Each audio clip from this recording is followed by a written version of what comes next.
Hello and welcome to my garden. I thought I'd give a little tour of what's going on at the beginning of October in my fall garden and what's left over from the summer. So I've got still a amaranth that's growing. I've already harvested quite a bit of it and I've just been feeding it to the chickens.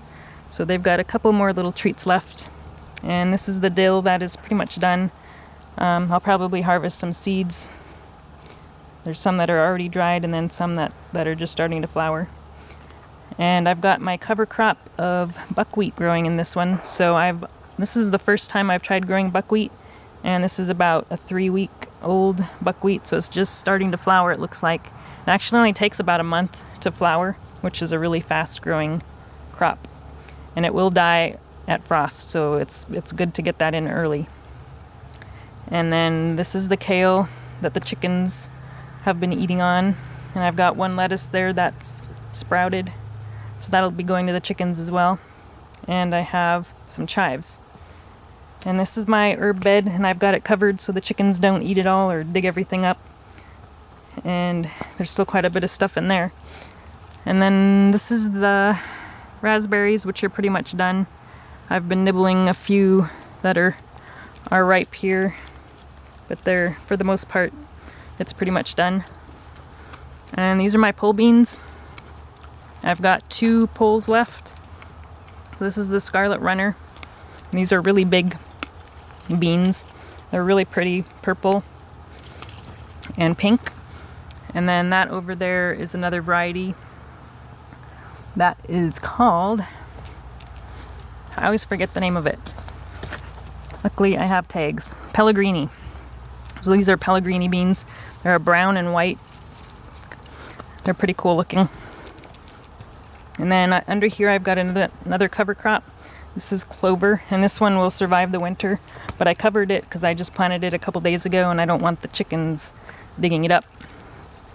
And then in this bed I have a couple of chard plants and my bush beans, which are starting to die, so I don't know if I'll get any shelling beans out of those or not. And then I have a few different varieties of kale. That's just a curly kale. And then this one is Troncuda, which is kind of a different one. And then I've got the purple or scarlet kale. And then I have a few different colors of chard. And this is my Brussels sprouts. And I'm not too happy with the way these turned out. I know they're pretty difficult to grow, but I might be able to harvest some off of this one, but the rest didn't really turn out that impressive. This one here, I've got mostly blueberries in this bed, but I planted a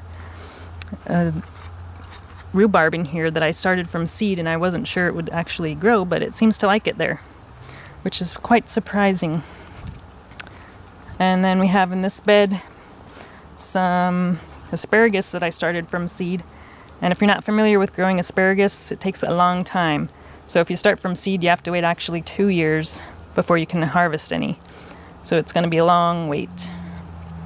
And then I've got my tomatoes that were here. I pulled those out a couple weeks ago, but the marigolds are still here.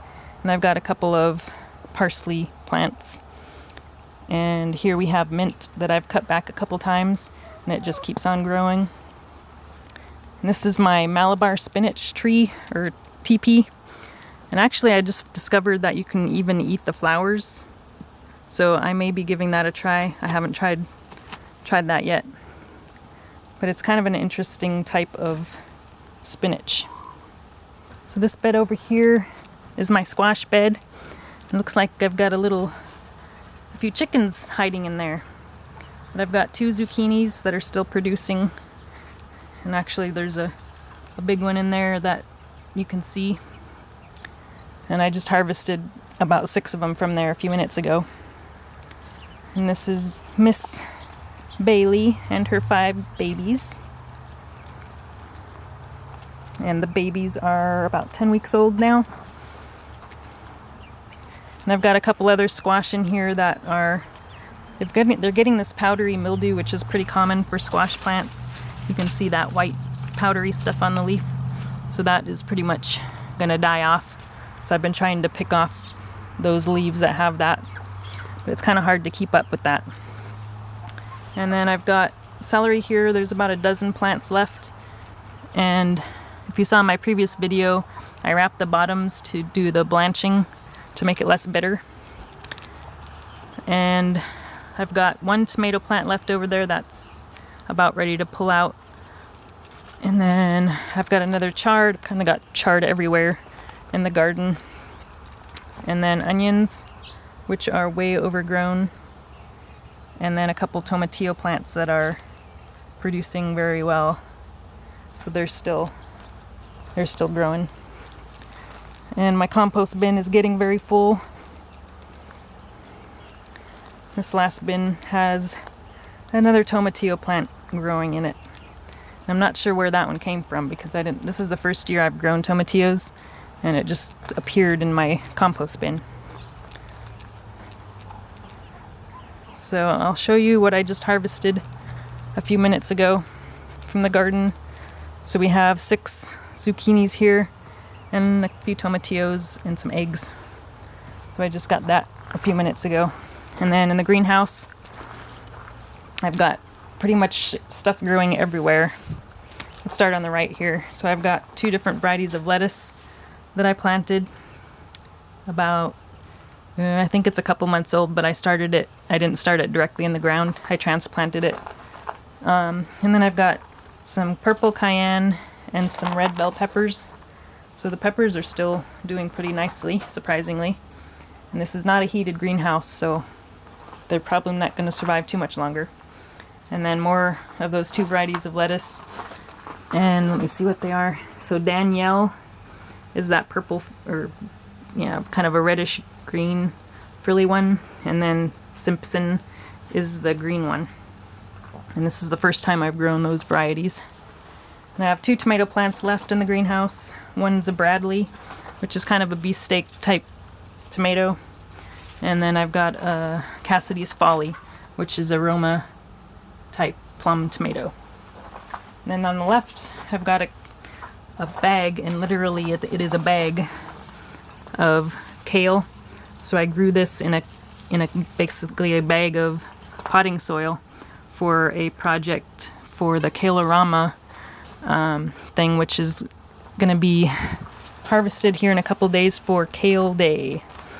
And then I've got eggplant, and that one's still going. You can see a couple of eggplants hiding in there. And this is the jalapeno peppers. I've got a couple arugula plants, more kale. Can you tell I like kale? And I have some cilantro, beets, some tiny onions back there that didn't grow very well this summer. And then I have some mustard. I have 2 different varieties of mustard here. And I have another Malabar spinach plant, which is teeny tiny compared to the other ones. And then I have a few extra starts of kale and arugula. Oh, and I forgot to mention I have some holy basil. So I don't know if you've heard of that. It's kind of a different type of basil. And it just doesn't seem to be growing very well, and I'm thinking it's probably not going to survive the winter, but this here is the holy basil as well. So I might have to try growing it again next year and start it a little bit earlier. And that's pretty much it for the garden. I hope you enjoyed my update, and happy gardening.